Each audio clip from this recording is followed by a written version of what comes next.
again. Welcome back to Tyedye Android. Taper John. How's everybody doing? Alright, this is the Samsung S22 Ultra unboxing. Tyedye Android's opinions. So let's get on with it. You ready?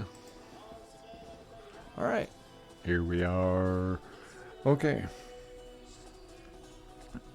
Comparing it to the OnePlus 8T, which you can tell.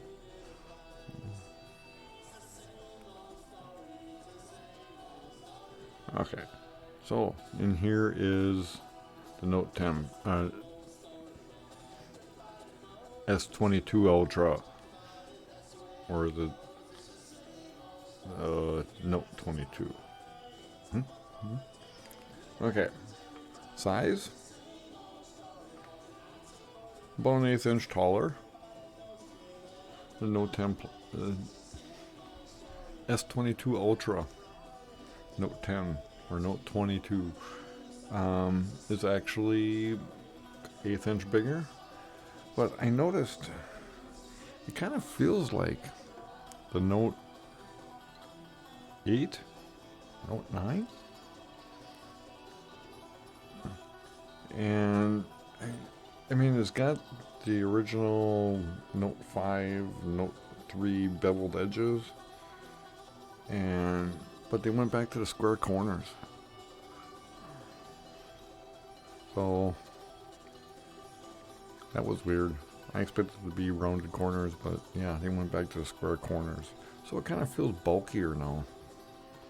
But at least I could tell the difference between which phone I'm holding. Okay. So anyways, that said,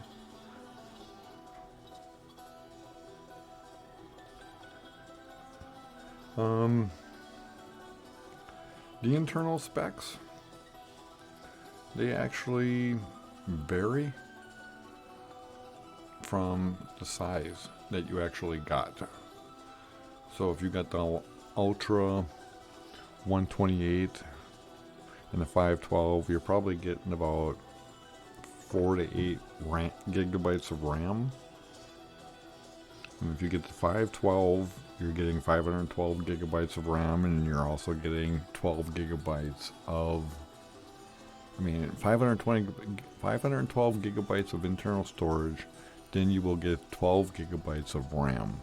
If you got the 128 or the 256 internal storage, I think you're getting 8 gigabytes of RAM. So double check your specs and which size you're actually getting. Yes, 12 gigabytes of RAM actually equals my laptop. And that's another mode we're going to explore in another video called DEX. And actually, this is another reason why you want to go Android, because an iPhone cannot even do DEX. So check that out. I did some research on that this morning because I was quite inquisitive on that, and it was pretty neat on what I found.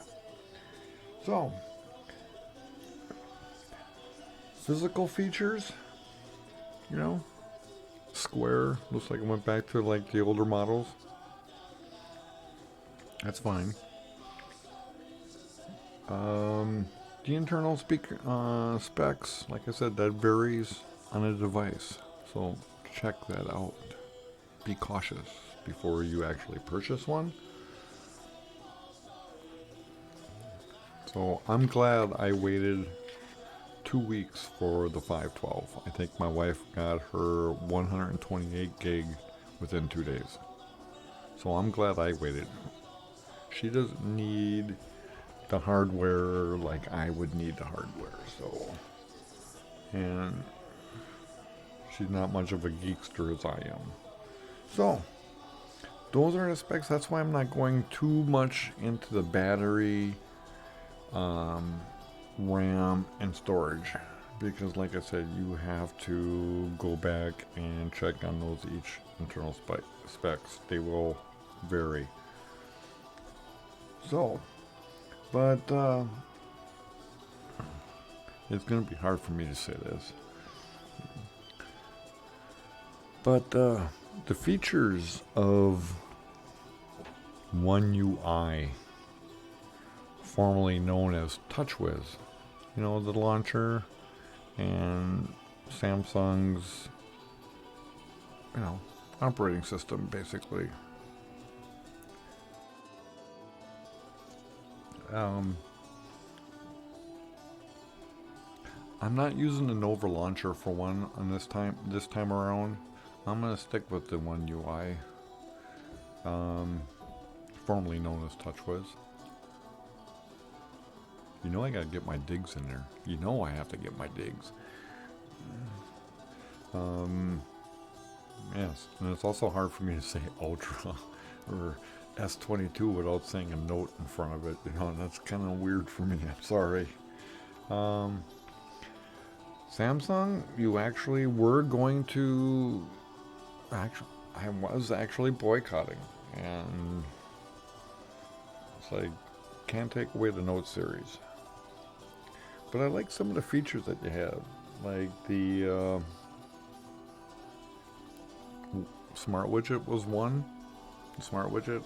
And I noticed you can actually take the S Pen, you can minimize a window, and then you can hover it, make it big, and you can easily switch back. That I like versus the multi-window. I'd rather do it that way, because if I want a picture-in-picture, then I can up and go. You know, that cool. Multi-window, that's fine, but then sometimes it's like, okay, what am I doing? So I get, you know, but the picture-in-picture, then, and then when you hover the S Pen, you can just do a little wave of the wand, and it flashes back to screen. So that's a nice little, that's one nice feature. The Smart Widget, which I'd done a prior video on as well. That's, to me, it's very familiar with, because of the way the Smart Family Hub is if you get a smart refrigerator. Pretty much, it is on the same format. So there, I think, One UI, formerly known as TouchWiz, actually is kind of cool. So, thumbs up on that one. That's kind of neat. The S Pen.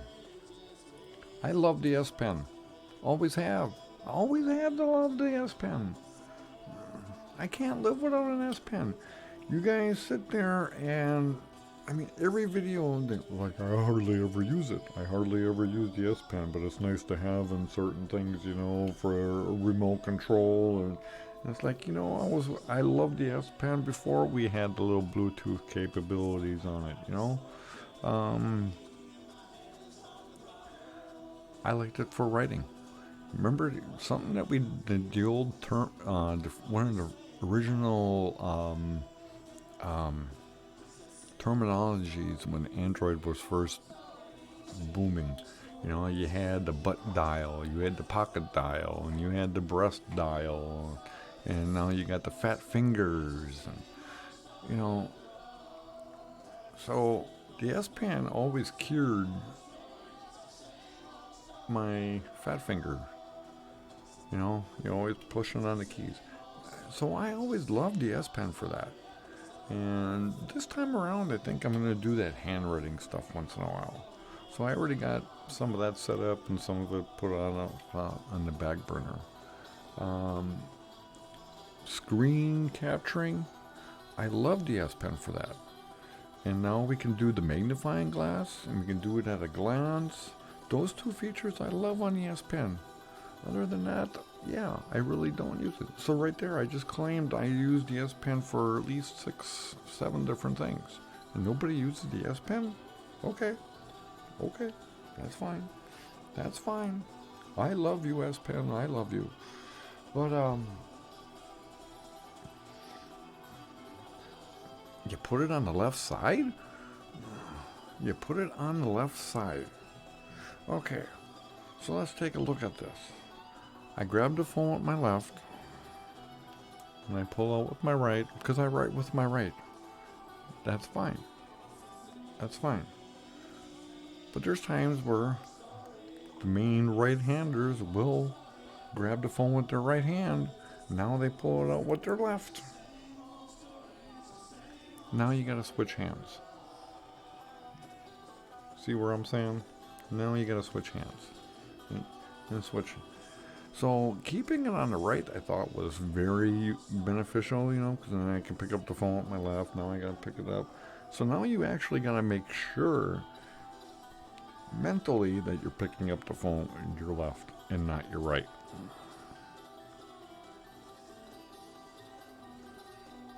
That's the only flaw, Like I say, I'm the S Pen user, so that's where I got familiar with holding it with my left. And I grab with my left, grab with my right. It doesn't affect me too much, but there's times where I do pick up my phone with my right. And it's like, now I gotta do this. So being on the left side, I don't think is all that beneficial. I don't even know why you moved it in the first place. There's things that people do on autopilot that they do what they don't really think about anymore. And now you're making me think and switch hands. And so the S Pen on the left-hand side, I don't like. I was comfortable for 10 years with it being on the right. And now you're going to tell me I got to use it with my left? Come on. Come on. So that I will give a flaw. An S Pen on the left-hand side. Thumbs down. Thumbs down. Now, the charger? Great. You stepped up to the OnePlus. You stepped up to the OnePlus manufacturer. Great. And now you finally solved the Note 7 problems with the battery issues. You stepped up the plate. I was impressed, but not impressed enough. I was still going to OnePlus on my old Samsung line, my alternative line. But I'm happy. I think it's the equivalent. And like I said, that's one of the things that will vary upon a device. The 128, 256, or the 512. So that's why I'm not discussing that either. But it's in the 5,000 milliamp hours, so you're pretty good on that. And you caught up. Samsung caught up to the OnePlus. That's good. You also added a 45-watt charger. Awesome. Sweet deal.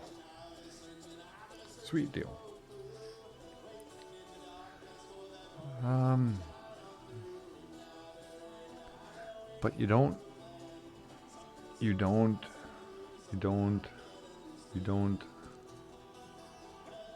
put it in the box?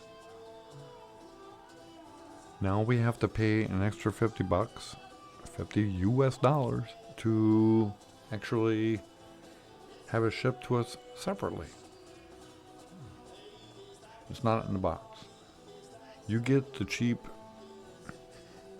Type-C cable, which is really thin, and we know how fragile those are. You give us that thin piece of wire, but you don't give us the 45-watt charger. So now everybody is going to use the old charger, and they're going to sit there and screw up their batteries. And then you're going to void them on their warranty because they used the wrong charger. So you're going to make them buy the charger $50 separately, which includes a thicker Type-C cable. So that in itself was worth $50, I guess. But you couldn't put that on the same bill with the phone? Are you serious? So there, they give you a deal with a free phone, but now you got to pay $50 for the charger. And if you don't, they will void your warranty. I laughed at that one. It's like, well, I don't need it for mine because I already got a 45 watt charger for my OnePlus. Oh, that may void your warranty if you don't use it properly. And trust me, I ain't worried about the warranty because I'm probably going to root this phone as well. It depends because I know it doesn't work with Samsung Pay and Google Pay. So there's some features there that I might not, but I may. Because I still have the OnePlus. The OnePlus 8T Pro.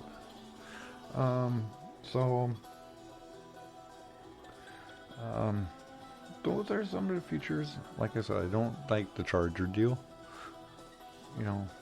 I gotta buy that separately, and it should have came in a box.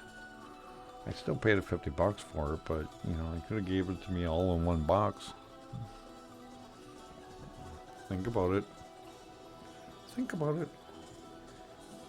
So, overall, I like the S22 Ultra. Samsung's just got some weird ways of thinking, I guess. And definitely check out the future videos and some of the prior videos I have on it already, because there are some nice tricks. So check that out. Yes, soda, caffeine with corn syrup and a nice sugar buzz. So, all right. Well, you guys have a good day. I'm going to go on to work on another video, but this is Tyedye Android and Taper John's opinions about the S22 Ultra series. So, don't worry, OnePlus, I'm not losing you. I'm still keeping you. As long as you guys keep up to par, I'm keeping you. Samsung, you came close. And I'm still not going to call this the S22 Ultra. I'm still going to call it the Samsung Note. Because it is the Note. It is the Note. It is the Note. But you never should have changed the name. You never should have changed the name. So Samsung, you're still on my poop list. Alright. As always, more to come.